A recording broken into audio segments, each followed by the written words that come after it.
အားလုံးပဲမင်္ဂလာပါဒီနေ့ကျွန်တော်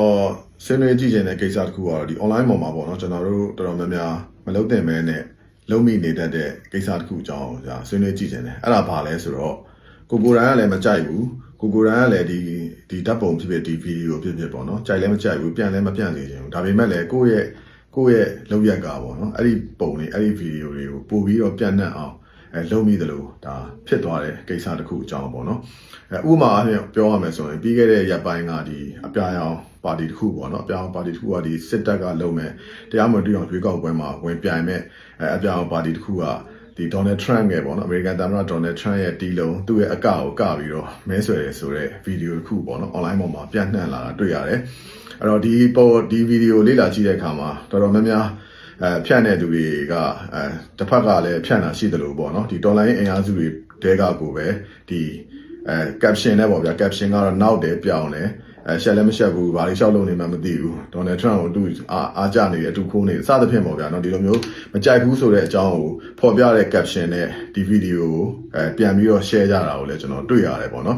အဲ့တော့ဒီလောက်ရက်ကိုကြည့်မယ်ဆိုရင်တစ်ဖက်ကကိုက caption တော့ရေးထားတယ်ဒီဟာမလုပ်သင့်ဘူးမကြိုက်ဘူးဆိုတာကိုတော့caption ထဲမှာတော့ဖော်ပြရတယ်ဒါပေမဲ့ကိုယ့်ရဲ့လုပ်ရက်ကကြတော့သူ့ရဲ့ video ကိုထပ်ပြီးတော့ share လုပ်ပေးလိုက်တဲ့သဘောဖြစ်တာနော် share ဆိုတာကတော့ဒါဖြန့်တဲ့သဘောပဲ share လုပ်လိုက်ခြင်းအပြင်ကိုယ့်ရဲ့ friend ထဲမှာရှိနေတဲ့သူတွေရောနောက်အခြားဒီpublic လုပ်ပြီးဆိုရင်အခြားသူတွေရောအများကြီးရှိရောပို့ပြီးတော့ပြန့်နှံ့သွားတဲ့သဘောပေါ့နော်အဲ့တော့သဘောကဒီလုပ်ရက်ဟာကိုမကြိုက်တဲ့အရာတစ်ခုကိုမပြန့်စေချင်တဲ့အရာတစ်ခုကိုထပ်ပြီးတော့ကိုယ်တိုင်ကထပ်ပြီးတော့ share လုပ်လိုက်တဲ့သဘောဖြစ်သွားတယ်ပေါ့နော်သူတို့အတွက်ကိုကအခမဲ့သူတို့ရဲ့ဗီဒီယိုကြီးကိုကြော်ညာပေးတဲ့ပုံစံတော့မှနည်းနည်းဖြစ်သွားတဲ့သဘောရှိတာပေါ့နော်အဲ့တော့ဒီလိုကိစ္စမျိုးတွေကကျွန်တော်ကတော့နည်းနည်းလေးသတိထားစေချင်တယ်ဘာဖြစ်လို့လဲဆိုတော့လူတွေရဲ့သဘောတဘာဝအရာပေါ့ဗျာတော့ဒီသတင်းတွေဘာတွေမှာဆိုရင်တော့မှဒီheadline လို့ခေါ်တဲ့ဒီသတင်းကောင်းစဉ်မှာအကြီးကြီးတွေရေးကြရတယ်နော်တော်တော်များများအဲ့သတင်းကောင်းစဉ်အကြီးကြီးကိုအရင်ဆုံးဖတ်စိတ်ကရောက်တာပေါ့နော်ပြီးတော့မှအောက်ကသတင်းအစအဆုံးဖတ်တဲ့လူတွေလည်းမရှိဘူးမဟုတ်ရှိတော့ရှိတယ်ဒါပေမဲ့အများစုကတော့သတင်းကောင်းစဉ်မှာလည်းဖတ်ပြီးတော့ချို့ဟာတွေဝေဖန်ကြတာတွေရှိတယ်ပြောဆိုကြတယ်ပြောချင်တာတော့လူတွေရဲ့စိတ်ကဒီခေါင်းစဉ်ကိုပဲရောက်တယ်ပေါ့နော်အဲ့လိုပဲစာနဲ့ပုံနဲ့တွဲပြီးတင်တယ်ဆိုရင်လည်းဒီစာထက်လူကပုံကိုစိတ်ကပိုရောက်တယ်ပေါ့နော်ဘာလို့ပုံကပို့ပြီးတော့လူရဲ့အာရုံပို့ပြီးတော့ဖန်ဆားနိုင်တယ်ပေါ့အဲ့လိုပဲစာနဲ့ဗီဒီယိုနဲ့တွဲတင်ပြီးဆိုရင်လည်းပဲစာကိုလည်းဖတ်တာတော့ဖတ်တာပဲဒါပေမဲ့သူ့ရဲ့ဒီစိတ်ဒီအာရုံတိန်းညွှန်းမှုကဘယ်ကိုရောက်လဲဆိုတော့ဗီဒီယိုတွေပေါ်မှာအဓိကပို့ပြီးတော့ရောက်တယ်ပေါ့နော်ဒါကတော့လူရဲ့စိတ်သဘောတဘာဝကြောင့်ဒီလိုမျိုးကျွန်တော်တို့ဒါတွေ့ရတယ်ပေါ့နော်အကယ်လို့များဒီ internet မကောင်းလို့line မကောင်းလို့ဒီအဝိုင်းလေလို့ဗီဒီယိုတွေဓာတ်ပုံတွေမမြင်ရဘူးဆိုတော့တပိုင်းပေါ့နော်အဲ့တော့ပြောချင်တာကကိုဘယ်လိုမျိုးပဲ caption ရေးပေါ့နော်ဒီကြည့်ရှုတဲ့သူတွေဒီဟာကိုတွေ့လိုက်ရတဲ့သူတွေကကို caption ထက်အဲ့ဒီကိုတင်လိုက်တဲ့ဓာတ်ပုံကိုတင်လိုက်တဲ့ဗီဒီယိုသူတို့ရဲ့စိတ်ကပို့ပြီးတော့ရောက်တယ်ဆိုတဲ့သဘောကိုဒါကျွန်တော်တို့ဒါတွေ့ရတယ်ပေါ့နော်အဲ့တော့ကြောင့်မလို့ကျွန်တော်တို့ကတော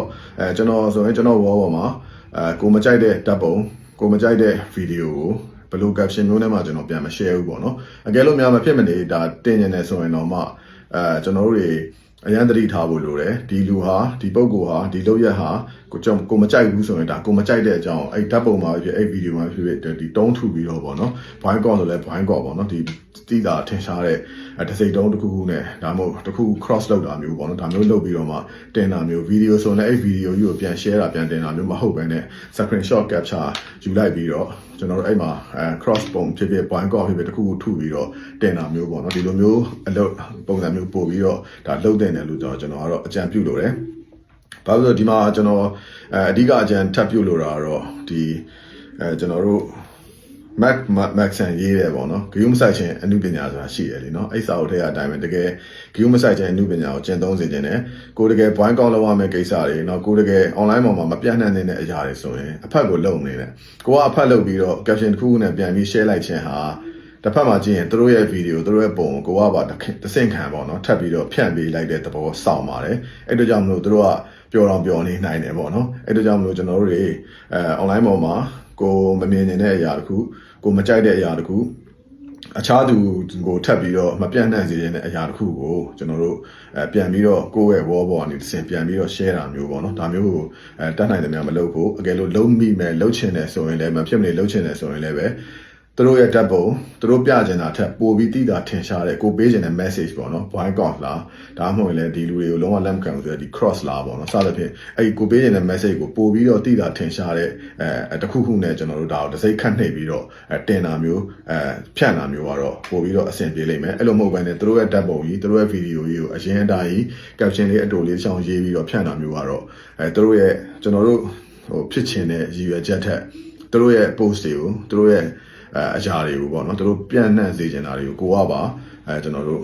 အခမဲ့ကြော်ညာပေးတဲ့သဘောကိုနည်းနည်းတက်ရောက်တာဖြစ်တဲ့ကြောင့်မလို့ဒီကိစ္စမျိုးတွေကိုနည်းနည်းလေးသတိထားစေချင်ပါတယ်လို့အားလုံးကျေးဇူးတင်ပါတယ်ဗျ